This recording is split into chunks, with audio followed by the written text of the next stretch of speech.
Welcome back to a conversation with three geeks. It's Destiny and Justin, and today we are joined by actor and comedian Trevor Wilson. It is incredible to have you on. How are you doing? Not too bad. Yourselves? Doing pretty good. Yeah. What got you started in stand-up comedy? I'd always been a fan of stand-up. Ever since I was young. I like being funny. Making people laugh was probably my favorite thing. And there was just something about stand-up, about, doing it all on your own, that there was a certain appeal to it. And I'd been in the business for a while already. I started out as a kid actor. So I've been in the business since I was about 14.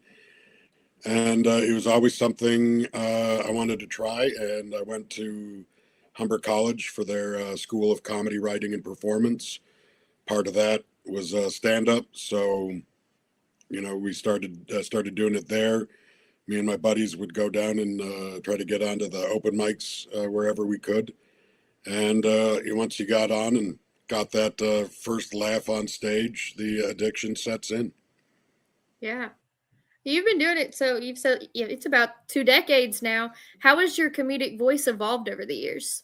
I find that no matter who you are, when you first start doing stand-up in particular, you're really doing an impression of what you think stand-up is.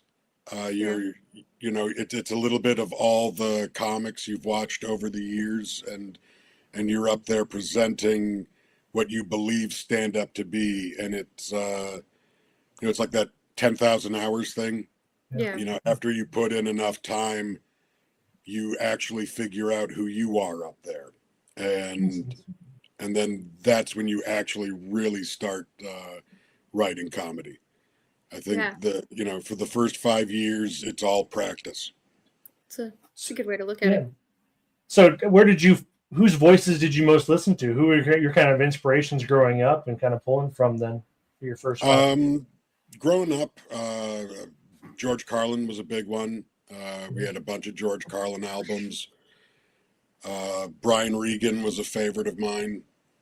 There was a Canadian comic, Mike McDonald, who had specials all over the place. It's weird to say now, but Bill Cosby's comedy was a big influence. He was an icon, man. He's crazy. He was an icon.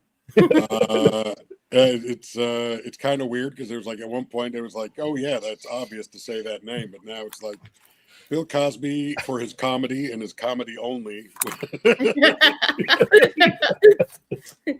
Be real specific about that, Was definitely an influence. There was Jeremy Hotz is another Canadian comic that I watched a ton of. There's just so many. And guys that didn't really hit the big time, but were just road warriors that did it. Guys like Derek Edwards and Mike Wilmot are two Canadian comics who are, legends up here. Yeah, they all just kind of subtly influence what you're doing because you watch these experts and these pros do it, and even subconsciously you take a little bit of stuff from them, and then after a while you kind of figure out who you are. I think for me it really set in when I wrote the Fire story off my first album, which was one of those things that happened. That was the story that everybody wanted me to tell at a party, but it took me about a year to make it funny on stage. And, I had some friends over. My folks were out of town and I had the run of the house, and I was cooking up French fries and burgers, and pot of oil caught fire and went out of control. It led to a whole series of events. And yeah, it was one of those, like, every party I went to, my friends were like, you got to tell the Fire story. But when I did it on stage, it didn't quite click. There was, and it took a while to realize how to write long form for stage. And after that, like the formula I figured out is when you take a story, get rid of anything that's not funny and doesn't drive the story forward. Get rid of like any exposition. If you don't need it to move the story along, and if it doesn't get a laugh, get rid of it. and then you're left with the skeleton of the story and the funny parts of the story, and then you start filling in the story with jokes. You start finding your similes and your entertaining metaphors. And the longer you write comedy, the more you end up with these little jokes that have no home because they don't fit in anywhere. And you go into your notebook and be like, okay, I can, this joke I can actually throw in here because this will work with this scenario. And then after that, you've got a stage ready bit. And after I wrote the fire story, it became easier every time after that to write long form stories for the stage, and that became my thing. And I have a very slow, deliberate pacing. Part of that comes from a background in theater, and also we had a really active pot community in Toronto, and there was all these pot-friendly comedy shows. And I found the slower I talked, the easier it was for the stoners to stay on board. Love that. So I slowed it right down. And then I was like, this is working really well with the potheads. I wonder if it'll work like that as well in the clubs. And it did. I find, if you talk slowly and deliberately, little tricks, talk a little bit lower, talk a little bit quieter, and the crowd leans in a bit and stops talking as much because they need to hear what's going on. And you just get a little bit more control with your audience with small little tricks like that. But yeah, I find a lot of guys rush to fit in too many jokes into a short amount of time and let the time breathe a bit, let the people have a chance to actually laugh at your stuff. And yeah, you can fill a time. It's amazing how quickly you can fill 5 minutes. Sure. I'll take a quality joke over multiple that aren't as funny, for sure. Is there a certain reaction you get from a crowd to know, like, hey, this joke is done, or I've baked this enough? Like, you'll get a laugh, but is there a certain reaction? Or how do you know personally that, okay, I think I can get this one down and work on another one? It's funny. A joke is never really done. You just get it to a place that you're happy with it. Sure. Because you can tell a joke 100 times, and on the 101st time, you'll think of a tag you've never thought of before. Or something will happen, in the audience that'll change the joke slightly. So yeah, you just get the joke to a place that you're happy with it. Sure. But, until you really put it on an album or a special or anything, you can do whatever you want with it. So the joke's not finished till someone pays you to put it on something. There you go. How do you decide which of like your personal stories you're gonna use in your comedy bits? I mean, they got to be funny, number one. Like, if they're not funny, what's the point? And now that I'm married, everything's got to go past the boss. So if it involves her in any way, shape, or form, or involves an aspect of our life that she might not want put out there, she's got final say on whether or not we're allowed to do it on stage. And that's just a good tip to any young comics out there who want to have a happy marriage. Like, don't think that your right to tell a joke supersedes your wife's right to privacy. That'll help you stay married a lot longer. Good advice. Yeah. Do you have a book of like open after I'm dead? Like,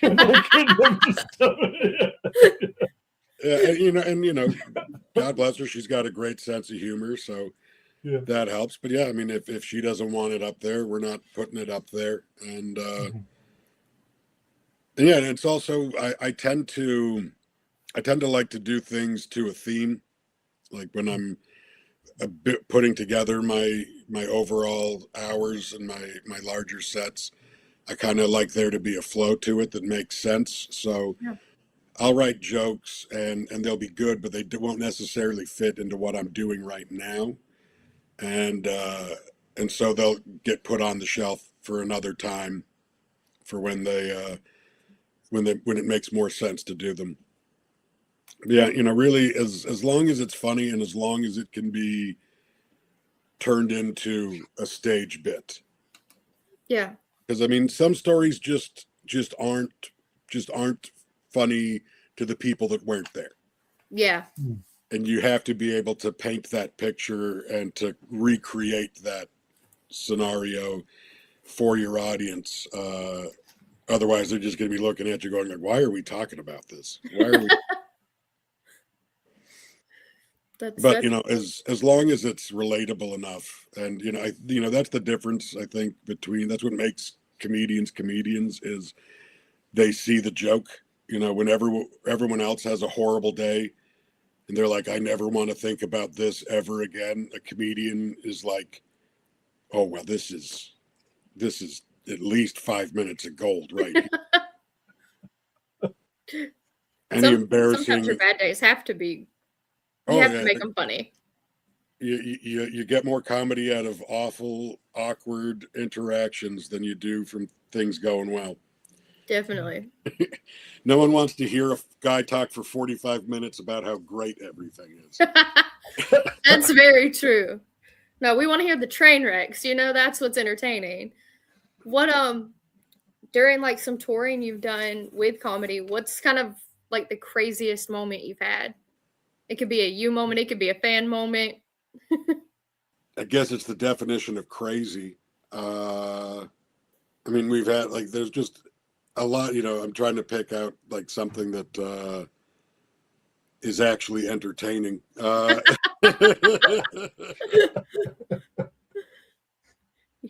it's like, what defines crazy? Like, we've seen some shit when we were doing Letterkenny live in Atlanta. We saw a guy driving around with the head of a gas gun sticking out of his. That's crazy. Sticking out of his gas tank. Nothing surprises me about anything you could have seen in Atlanta. Yeah. I mean, when we did Letterkenny live, there was a lot of crazy stories just from being on the bus. But like, we did a show up in like northern Alberta on one of the first runs of that, and there's a lot of guys who work on the oil rigs up there. We're out at the show. It's a big oil rig town, so a lot of people have a lot of money to throw around, and those oil rig boys, because like they're on the rig for so many days, and then they get like almost a full week off, so they go nuts. And that was the show we had to throw like the most people out of because they were just insane and rap. I remember one of our tour guys, or one of our tour managers, was like, the lineup for beer, I swear they're all asleep. Everyone's standing there with their eyes closed. After the show was done, Nathan from the show went to use the bathroom we were at a hockey arena, and he came out and he's like, I don't know what those guys were doing, but that bathroom is nothing but cocaine and throw up. Incredible. That's fantastic. It's just an absolute mess. And that show, it started off as a shit show because the night before we were in Edmonton and the hotel was like a boutique hotel called Crash, which turned out to be a party hotel.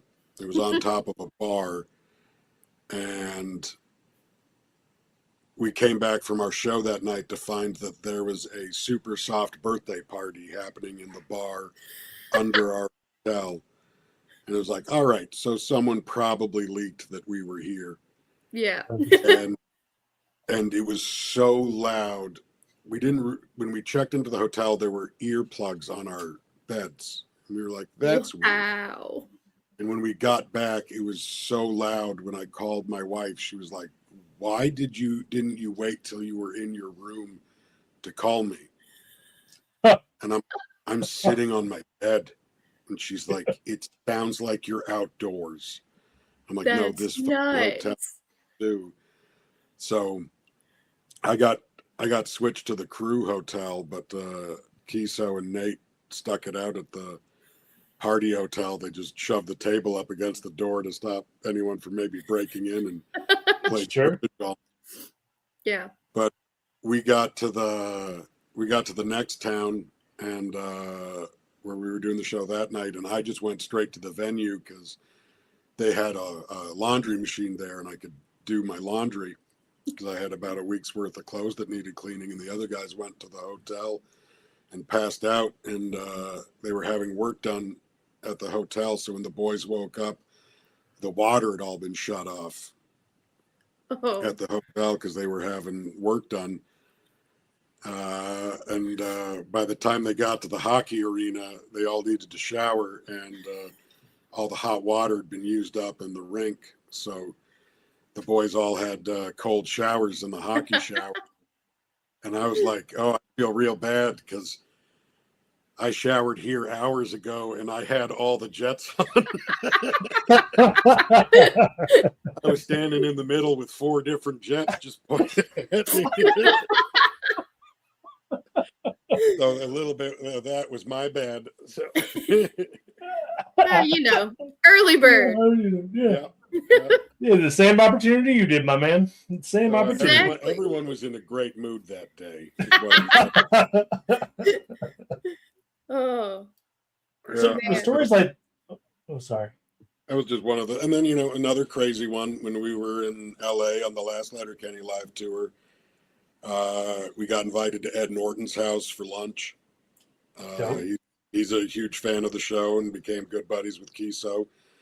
And met Ed and his lovely wife, Shauna, who's terrific. And turns out she's from 2 towns over from where I live now.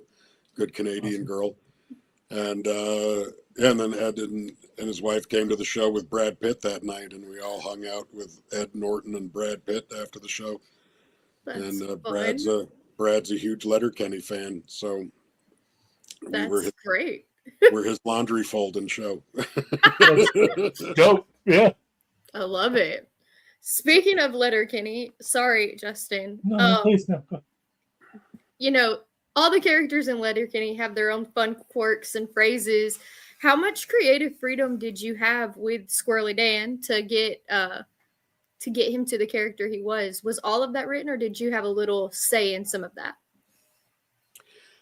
It was very collaborative. Jacob and Jared are great writers, and there was a lot of great stuff was already on paper for the characters. But Squirrelly Dan was originally written for Dan Petronevich, who played McMurray on the show.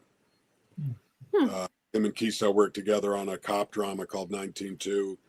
And so Dan had been originally written for him, but then he booked a role in Suicide Squad and couldn't commit to the full season as they needed him. Yeah. So I got brought in as choice number 2 to play Dan, and then they created McMurray so that Petronevich could still, come and play. And so the character was written and created with an entirely different voice in mind. And how it was going to be played. And if you go back and look at some of the dialogue that Squirrely Dan had in season 1, he talked a lot more about hookers, and there was some crazy stuff that was was very much fit into a bit more of a McMurray presentation of Dan. And so when I joined up with the cast, I paid close attention to Jared and Nate's pacing because the show is a lot quicker than how my stand-up flows. Yeah. So I really based the pacing on how they are, on how fast they already were, because I knew I'm going to have to fit into that world, and I wanted to bring something that felt small town, but that wasn't necessarily in their performances yet. Yeah. And I'd been to, hundreds of small towns over the years and met tons of guys who, even though English is their first language, they haven't quite mastered it. And who put way too many S's in their sentences. And I was like, I'm gonna make Dan that guy. Dan's gonna be the guy with too many plurals and all the mispronunciations that you can have. And I just started doing that at the first table read. I just started throwing the Danisms out there and the messing up the words on purpose. And Kiso came up to me afterwards and was like, boy, I'm real glad you did that, because that's kind of what I wanted you to do, but I didn't know how to write it. So thanks for doing that, and just keep doing that. And so after that, we were off to the races, and I'd get the scripts and I'd go through and figure out, which word is funnier to screw up and which word would be funnier to add an S after. And I'd always come with some alternates, and I'd run them by Kiso and Jacob. Usually, sometimes I'd throw a curveball out there because it's always fun to break the boys. I had a good game going. I was always trying to crack the rest of the cast during the episode. And if I broke Kiso once on a take, the next take, whatever I did to make him break, I was going to do twice. I was really going to hammer it home. So that became part of it too, is trying to get each other and trying to do stuff that broke us. So they just let me run with it, and then as the series progressed, they started writing more for Dan's voice. So sometimes they'd be like, this is what we want you to mess up, but sometimes they would just let me go. Like a lot of the times when Dan would scream at everybody at the top of his lungs, the script would just say, Dan yells at everybody. And I would just go, just do your thing, K-Trev. And I'd come up with some insane, horrible threat. Like, staple your tongue to your taint so you can watch me kick your ass is definitely one I made up on my own. Awesome. Love it. And it was very collaborative. They'd write great stuff, and then I would twist it just a little bit to make it my own. But it was always we were always heading towards the same goal. So, and if they needed me to pull it back, I pulled it back.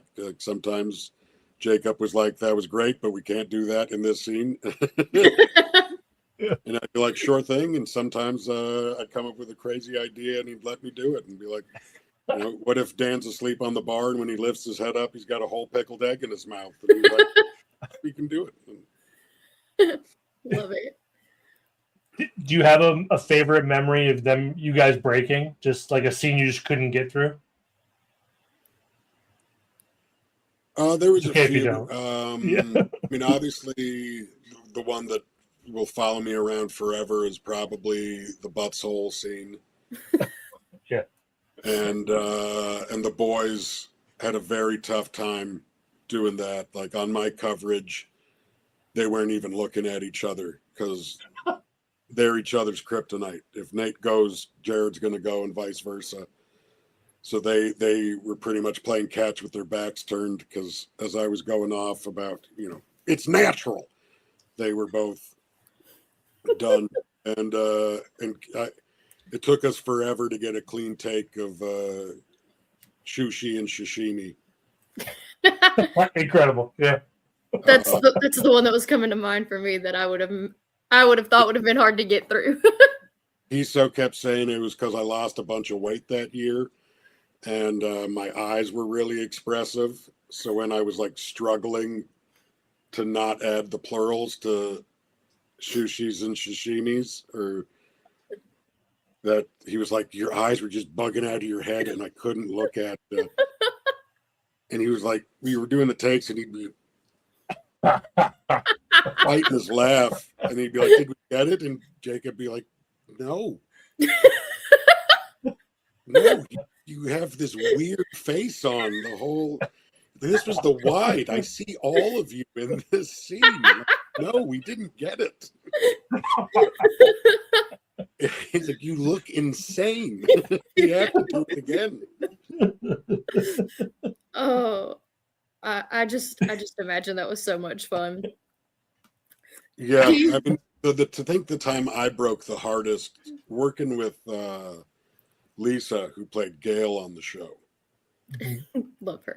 She would crack me like no one's business because, I mean, Gail was such an over-the-top character and such the polar opposite of Lisa, who is just, there were times where literally Jacob had to explain to Lisa what she was saying. That's funny. He was like, what does this even mean? And he's like, it's this. You're like, oh my goodness. Okay. Awesome. But she had the crazy sexual energy and like, the fart book episode when she's flipping out at Stuart and telling him all the things she's going to do to her, and then running in those big boots to get on her bicycle to ride away is like, it was such a hilarious visual.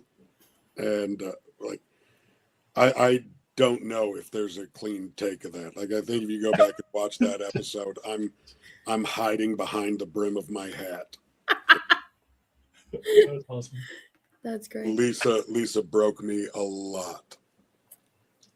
I could see that character being one that would break people because she's so over the top, and absolutely love it about her.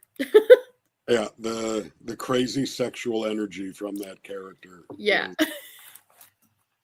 And just the deadpan all the time. Okay. Yeah. Nothing fazed her. And there was only a handful of times that Lisa herself broke. Like, she's such a pro that I think I can only think of maybe once her actually breaking. And she was just an absolute rock on that show. She could hold it all together while we were all absolutely losing it around her. Oh, that's fantastic. Well, do you have any current projects, any current tours or anything coming up? I mean, I'm on the road quite a bit. Next month, I'm in. I got some shows in Buffalo, New York, and just outside of Philadelphia, and then I got a weekend in Springfield, Missouri, which is nice, and got a couple things that are in the works, but nothing that we've inked pen to paper to on yet, so I can't go into any great detail. But hopefully get to make some announcements soon. And and then we got Roast Battles Canada season 5 on the air right now, so hoping to come back and do a 6th season of that at Just for Laughs this year, which is always a good time. Oh yeah. How do those reality TV shows go? I'm sorry, I didn't mean to interrupt you. Oh no worries. How does that?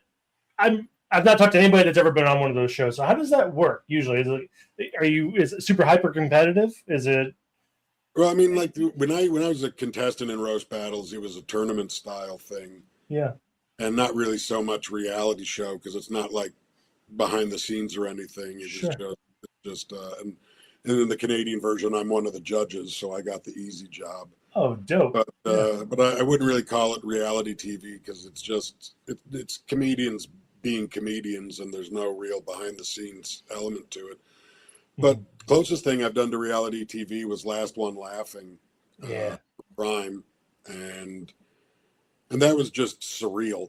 But again, it was like a very condensed version of reality TV because it was really only one day where we shot all of it. And so, it was like 10 hours all in, and the whole thing is just the whole time we're there, we're being filmed. And there was no real time there was no real break except for, I think we had a lunch break where we were allowed to eat food and breathe. So were you dying the whole time? Like, yeah, sorry. It was such a surreal experience, just who you're locked in the room with. A lot of the people I'd met before, I'd met Tom Green years before at another festival, and he's such an interesting guy because just like his whole perspective is is really amazing and unique because he was kind of a viral star before there were viral stars. Like he was on public access in, the Ottawa region doing his weird show, and tapes of this show just started like floating around. It was like he was being tape traded like Japanese wrestling, like. And so he became this like word of mouth sensation, and then he was still on public access, but he was like being produced to be on public access and broadcast across the country. And then it got picked up in the States, and then he got picked up by Comedy Network, and then he got picked up by MTV, and he just kept growing and growing, and then he got to do the movies, and then then he went down to doing his show just on the internet and doing more stand-up and stuff. But it was like literally like he was like, before there was YouTube stars, he was the original. 100%. Yeah. And so he's got such an interesting perspective, and he's just a fearless comedian. Like the stuff he's done, if you go back and watch episodes of his old shows, the stuff he told me that when he got his first really big check, he bought his parents a new house to thank them for all the crap he'd put them through over the years.